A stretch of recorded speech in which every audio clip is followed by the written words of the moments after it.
SV6 news కు స్వాగతం. ముందుగా హెడ్లైన్స్. కంటోన్మెంట్ నియోజకవర్గం నుంచి అభ్యర్థి సాయన్న కూతురుని నివేదితను అత్యధిక మెజారిటీతో గెలిపించాలని నాయకులు కార్యకర్తలు నివేదితను అత్యధిక మెజారిటీతో ఆమె గెలుపొందించాలని మాజీ మంత్రి తలసాని శ్రీనివాస్ యాదవ్ అన్నారు.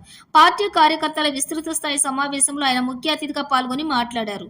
ఈ సందర్భంగా ఆయన మాట్లాడుతూ నామినేషన్ ఏ విధంగా వేయాలి, తర్వాత ప్రచారం ఏ విధంగా నిర్వహించాలో పూర్తి స్థాయిలో గుర్తించి బీఆర్ఎస్ సంక్షేమ పథకాలు ప్రచారం చేయాలని, లాస్య నందితకు ఏ విధంగా గెలిపించారో అదేవిధంగా నివేదితను కూడా గెలిపించాలని, అందుకు కార్యకర్తలు ఐకమత్యంతో పనిచేయాలని సూచించారు.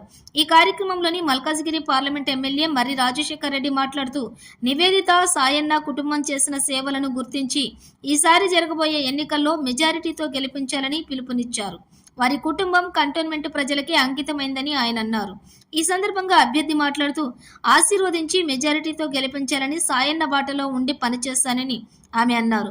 కార్యక్రమంలోని ఇన్ఛార్జి శ్రీధర్ రెడ్డి, మాజీ బోర్డు సభ్యులు పాండు యాదవ్, అనితా ప్రభాకర్, నళిని, కిరణ్ తో పాటు మార్కెట్ కమిటీ మాజీ ఉపాధ్యక్షులు వేణుగోపాల్ రెడ్డి, టిఎన్ శ్రీనివాస్, ఆకుల హరి తదితరులు పాల్గొని మాట్లాడారు.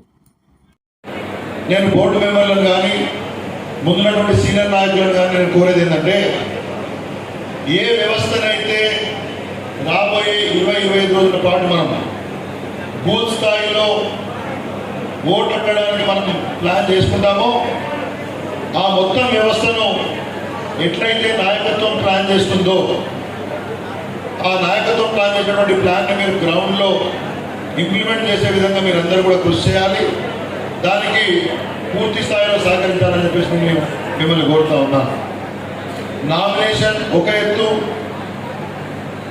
బూత్ స్థాయిలో జరిగేటటువంటి ఒక ప్రచారం, డోర్ టు డోర్ క్యాంపెయిన్ కార్యకర్తల ద్వారా ఒక ఎత్తు, అభ్యర్థి గారి యొక్క పాదయాత్రలు ఒక ఎత్తు, కుల సంఘాలు కానివ్వండి, యూత్ క్లబ్స్ కానివ్వండి, సమాజంలో అనేక రకాలుగా ఓట్లను ఇంప్లిమెంట్ చేసేటువంటి యొక్క వ్యవస్థల ఒక ఎత్తు. ఈ మొత్తం కార్యక్రమంలో ప్రతిసారి ఎక్కడికైతే ప్లాన్ చేస్తూ ముందుకెళ్తామో ఆ ప్లాన్ అనుగుణంగా ఇంకో వ్యక్తి లాస్య చనిపోవడం, నిజంగా ఒక కుటుంబంలో ఇద్దరు చనిపోతే ఏ విధంగా ఉంటుందో అనేసి మీరు ఆలోచించండి. దయచేసి ఈ ఒక్కసారి మీరు ఎవ్వరు కూడా వాళ్ళ కుటుంబానికి సపోర్ట్ ఇచ్చి నిలబడండి అని మనకున్న ఎవరైతే పోటీదారులు వచ్చిందో వాళ్ళకందరికీ కూడా ఆయన కోరడం జరిగింది, వాళ్ళని ఒప్పియడం కూడా జరిగింది. వాళ్ళందరూ ఇక్కడ ఉన్న నాయకులందరినీ ఒప్పించి ఇవాళ ఈ కుటుంబానికి మనం అండగా నిలవాల్సిన అవసరం ఇప్పుడు ఉంది. కాబట్టి మనం వాళ్ళకి ఇస్తున్నామని చెప్పి పెద్ద మన సార్ కూడా, కేసీఆర్ సార్ కూడా చెప్పడం జరిగింది. ఇది అందరికీ మీ అందరికి తెలిసిన విషయం.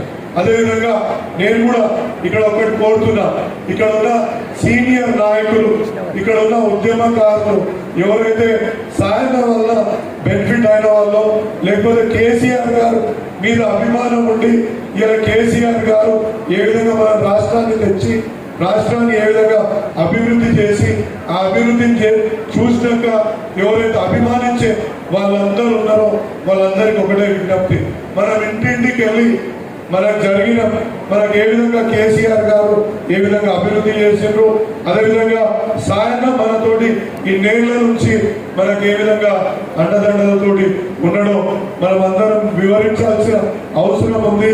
కాబట్టి ఇది ఒక్కటి మీకు చేతులెత్తి నమస్కరించి నా తరఫున కూడా విజ్ఞప్తి చేస్తున్నాం. మాట్లాడినాక మన అభ్యర్థి కూడా మాట్లాడుతుంది.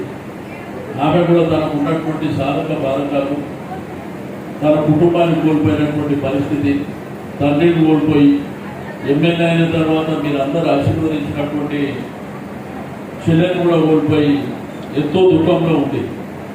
యాక్చువల్ ఆమె నేను పోటీ చేయనని చెప్పింది. మేమందరం బలవంతం చేసినాం. ఎందుకంటే ఆ సాయన్న గారి ముద్ర చెరగదని మేమందరం బలవంతం చేసి ఆ అమ్మాయిని కేసీఆర్ గారి దగ్గర తీసుకెళ్ళి మన ఆమెకి టికెట్ ఇవ్వాలనేటువంటి చెప్పినాం.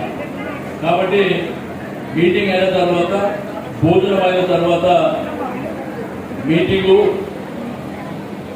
అయిపోయిన తర్వాత లంచ్ అయిపోతుంది. లంచ్ అయిన తర్వాత రాజశేఖర్ రెడ్డి గారిని నేను రిక్వెస్ట్ చేస్తున్నా, శ్రీధర్ రెడ్డి గారు, నివేదిత, మన మహేష్, మా బాధ్య బోర్డు మెంబరు, వార్డు ప్రెసిడెంట్, మీరు అందరూ కూర్చొని 19వ తారీఖున నామినేషన్ ఏం చేయాలి, ఎట్లా చేయాలి. ఆ తర్వాత 20 నుంచి అంటే 19వ తారీఖు శుక్రవారం అనుకుంటా, శుక్రవారం. రెండోది పాదయాత్ర లాస్ట్ టైం చెప్పినట్టు మనం ఆ పాదయాత్రను కూడా డిజైన్ చేసుకొని మొదలు ఉదయం కూడా 2 గంటలే, సాయంత్రం 4 గంటలు చేసుకుంటే ఎండలు కూడా బాగున్నాయి కాబట్టి ప్రజలు ఇబ్బంది పడతారు, మనం ఇబ్బంది పడతాం కాబట్టి మరి నిరంతరంగా ఎలక్షన్ వరకు ఆ పాదయాత్ర కంప్లీట్గా జరుగుతుంటుంది. తర్వాత కేసీఆర్ గారి మీటింగ్ ఉంటుంది, కేటీఆర్ గారి మీటింగ్ ఉంటుంది, హరీష్ రావు గారి మీటింగ్ ఉంటుంది. ఇవన్నీ కార్యక్రమాలను కూడా రూపకల్పన చేస్తాం. దయచేసి పాదయాత్ర కూడా మీరు నాయకులు, కార్యకర్తలకు మరి ముఖ్యమైనటువంటి వ్యక్తులకు అందరికీ రిక్వెస్ట్ చేసేది ఒకటే, నివేదిత మన క్యాండిడేట్ కాదు, మనమందరం నివేదితలాగా పనిచేయవలసినటువంటి అవసరం ఉన్నది. మనమందరం కూడా మనమే నివేదిత అనుకోని పనిచేయాలి, మనమే సాయం అనుకోని పనిచేయాలి. ఎందుకంటే ఆ తండ్రిని కోల్పోయినటువంటి బాధ మన కుటుంబాలకు తెలుసు. ఆ